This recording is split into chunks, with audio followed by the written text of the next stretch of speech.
नवी मुंबई आंतरराष्ट्रीय विमानतळाला लोकनेते दिबा पाटील यांचं नाव देण्यात यावं या मागणीसाठी भारतीय जनता पक्षाच्या वतीनं बुधवारी विमानतळ परिसरात लक्षवेधी आंदोलन करण्यात आलं। यावेळी लोकनेते दिबा पाटील यांच्या प्रतिमेला अभिवादन करून नामकरणाच्या मागणीचा पुनरुच्चार करण्यात आला। यावेळी आमदार प्रशांत ठाकूर यांनी सांगितलं की नवी मुंबई आंतरराष्ट्रीय विमानतळाला लोकनेते दिबा पाटील यांचं नाव मिळावं ही संपूर्ण रायगड आणि नवी मुंबई परिसरातील जनतेची भावना आहे। या आंदोलनाच्या माध्यमातून केंद्र सरकारला जनभावनेची आठवण करून देण्याचा आणि नामकरणाचा निर्णय लवकरात लवकर व्हावा अशी अपेक्षा व्यक्त करण्यात आली। या आंदोलनात भाजपचे महाराष्ट्र प्रदेश सचिव आमदार प्रशांत ठाकूर, आमदार महेश बालदी, ज्येष्ठ नेते तथा माजी नगराध्यक्ष JM म्हात्रे, लोकनेते दिबा पाटील यांचे चिरंजीव अतुल पाटील, भाजप उत्तर रायगड जिल्हाध्यक्ष अविनाश कोळी, माजी सभागृह नेते परेश ठाकूर, माजी विरोधी पक्ष नेते प्रीतम म्हात्रे, जिल्हा परिषद अध्यक्ष मंगेश वाकडीकर, पनवेलचे महापौर नितीन पाटील, उपमहापौर प्रमिल पाटील, नवी मुंबईचे उपमहापौर दशरथ भगत, पनवेल पंचायत समितीच्या सभापती रंजना वासकर, खालापूर पंचायत समितीचे सभापती कृष्णा पारंगे,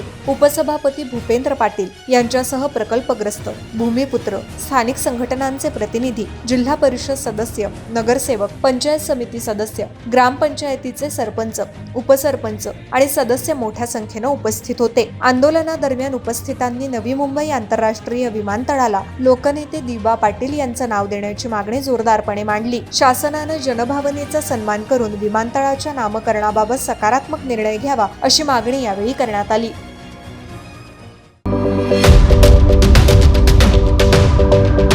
यूट्यूबवर सुद्धा रायगड टाइम्स सर्च करा आणि पहा रायगडच्या कानाकोपऱ्यातील प्रत्येक बित्तम बातमी।